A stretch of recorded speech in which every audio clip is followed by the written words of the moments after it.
Il est pour les Occidentaux l'un des maîtres incontestés du 7e art japonais. Un cinéaste à l'esthétique irréprochable, au cadre parfait, à l'image léchée. Toute sa vie, inlassablement, Yasujiro Ozu conta, avec la même petite troupe d'acteurs, la même histoire, celle du crépuscule de la famille traditionnelle nippone, de sa métamorphose en quelque chose de nouveau. Un Japon intime, celui des maisons traditionnelles où plusieurs générations vivaient sous le même toit. Ozu l'immortalise en posant sa caméra au ras du sol, enfoui dans le quotidien de ses personnages. Mais le maître du cinéma nippon, qui réalisa le très célèbre Voyage à Tokyo et une 50aine de films tout au long du XXe siècle, fut aussi le chroniqueur d'un pays filant à toute vitesse vers la modernité, tiraillé entre la frénésie des métropoles et le temps suspendu des petites villes. Avec une douce mélancolie, de sa société, Ozu révéla les déchirements intérieurs.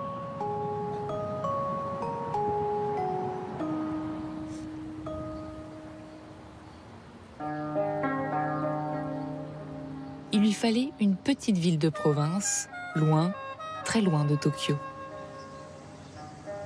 C'est Onomichi, dans le sud-ouest de l'archipel, près d'Hiroshima, qui lui offre le décor suranné dont il rêvait pour la première scène de Voyage à Tokyo. Onomichi, ou l'antithèse des métropoles.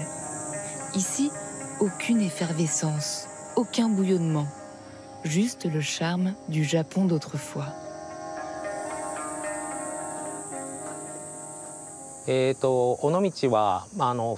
Onomichi est une vieille ville portuaire.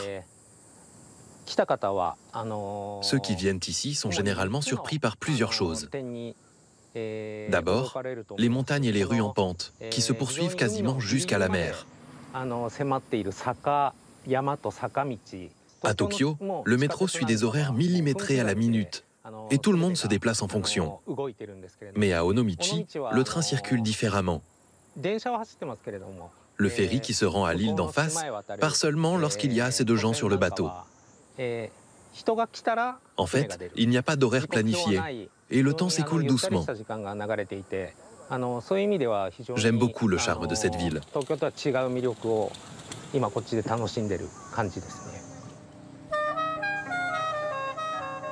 Néanmoins, lorsqu'en 1953, les acteurs stars du tournage débarquent à Onomichi, la frénésie s'empare de la petite cité endormie. À l'époque, quand un film était tourné dans une ville, les quotidiens régionaux donnaient les heures d'arrivée des équipes de tournage. Ce fut le cas pour Voyage à Tokyo, mais aussi pour d'autres films. C'était un événement très important pour les habitants. Ça a attiré une foule énorme. À Onomichi, 3000 tickets d'entrée à la gare avaient été vendus le jour de l'arrivée des acteurs. Et il régnait une grande confusion.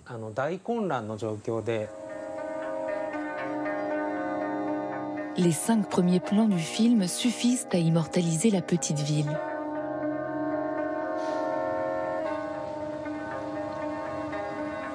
De l'ambiance de Onomichi, Ozu garde ses maisons en bois traditionnel.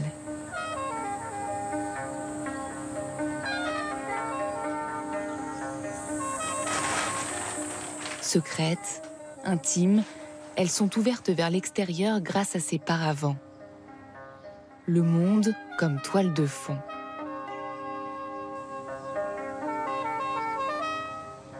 Ozu pose sa caméra au niveau des tatamis, un cadre qui devient sa signature. Il est au milieu des bibelots, calfeutré dans le quotidien de ses personnages. Les maisons traditionnelles nippones ont des toits peu élevés, comme vous pouvez le voir en visitant ces maisons qui ont été préservées. À l'intérieur, le plafond est généralement très bas. Cela s'explique en partie par la taille plutôt petite des Japonais. Ozu était admiratif de la composition picturale des grands films occidentaux. Mais cela ne correspondait pas à l'image qu'il cherchait pour ses propres films, à son esthétique. Aujourd'hui, on dit que son cinéma se caractérise notamment par des plans fixes. Mais il a longtemps hésité et essayé beaucoup de choses avant d'atteindre son style inimitable.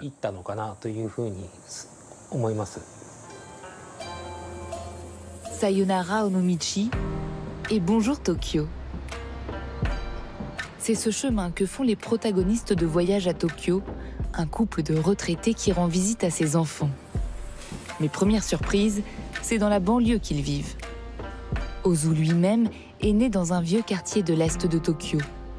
Et il se plaît à ancrer ses films dans ces périphéries urbaines aux airs de terrain vague, loin des centres touristiques et des clichés éculés.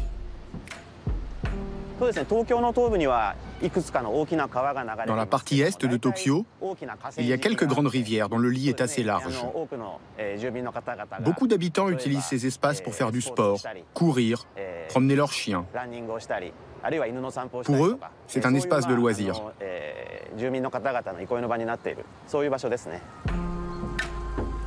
Délaissés par leurs enfants qui sont trop occupés à travailler, les deux vieillards regardent ce fleuve qui coule, cette vie qui passe sans eux. Ces lieux anonymes, mi-ville, mi-campagne, sont aussi le décor d'un autre film de Ozu, Bonjour. Cette comédie raconte le quotidien de deux frères qui, interdits de télévision, entament pour se venger une grève de la parole. En toile de fond, la vie d'un petit quartier. Identiques, interchangeables, ces maisons au style de mobil-home sont le symbole de l'américanisation du Japon après 1945.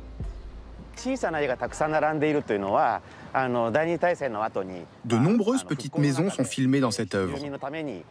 Elles ont été construites en grand nombre pour les Japonais de l'après-guerre, quand le pays était en pleine reconstruction. Les appartements, et d'ailleurs d'autres formes nouvelles de logement, se multipliaient à l'époque. Et Ozu avait décidé d'inclure de manière précise ces changements de vie dans ses scénarios. Pour nous, c'est vraiment l'image type du paysage d'après-guerre. Ces maisons sont neuves, destinées à accueillir des enfants qui rejoindront peu à peu la société des adultes et formeront eux aussi une famille. C'est une sorte de prototype de la vie des gens ordinaires. Les familles représentées dans les films d'Ozu sont rarement exceptionnelles. Il a plutôt essayé de représenter la famille lambda. Comme on le remarque en regardant ces films, Ozu détestait les jeux d'acteurs exagérés, pleins d'emphase. Il recherchait des expressions et gestes simples pour garder une cohérence, un naturel dans l'ensemble de son film.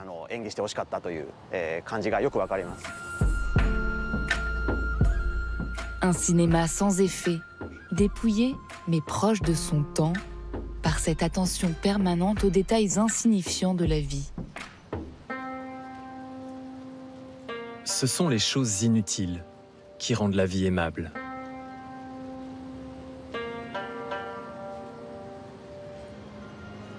Si le Japon des périphéries a marqué Ozu dès son enfance, celui des centres-villes chics qu'il fréquenta toute sa vie imprègne son œuvre.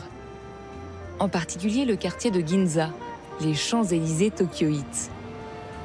Mais ce n'est pas les grandes avenues qu'Ozu filme, plutôt la myriade de bistroquets qui se cachent derrière cette constellation de néons. Ici, les employés de la capitale viennent s'enivrer après le travail.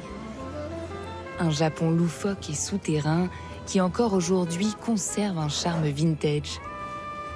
Mariko Okada, fille d'un grand acteur japonais, fut l'une des égéries du maître. Elle était sa déesse ivresse, incarnant des femmes pétillantes et modernes. Il aimait les villes et la modernité. Et il aimait Ginza depuis sa jeunesse.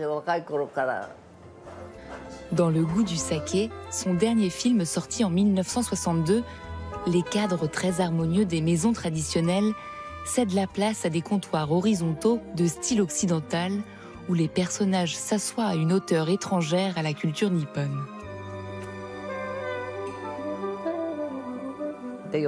Dans une scène, je devais jouer une fille ivre.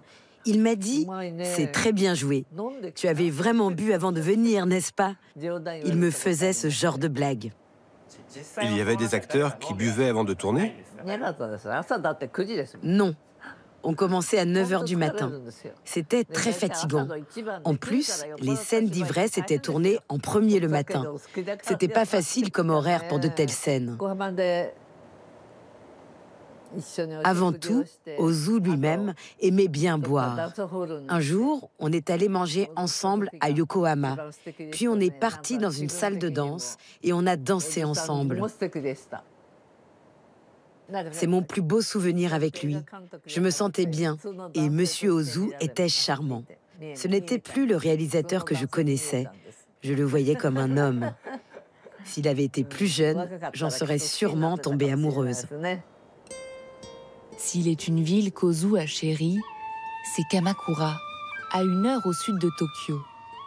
Au lieu culturel, jadis capitale politique du Japon, c'est ici que le réalisateur est venu s'installer à la fin de sa vie.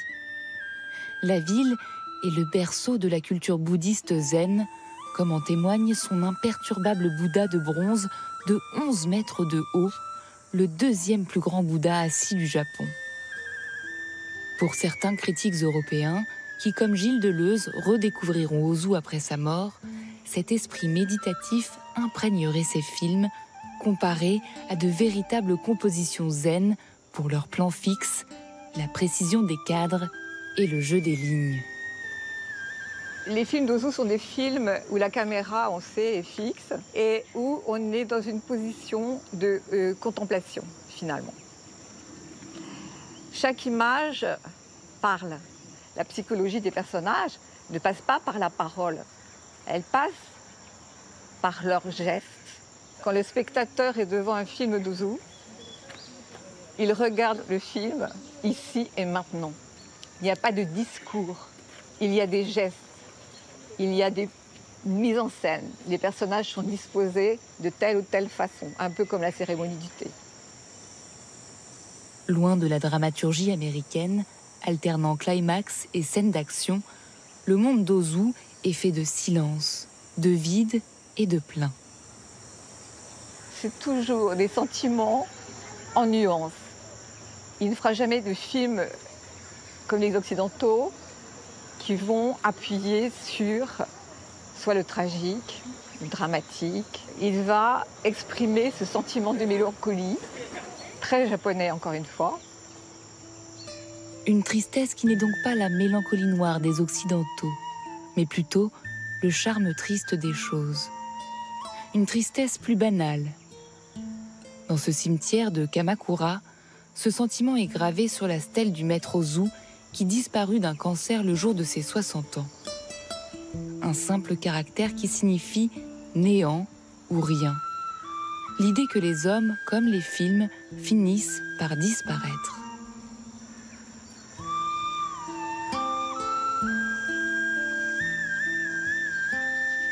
Les étrangers un jour comprendront mes films. Enfin non. Ils diront comme tout le monde que mes films sont très peu de choses.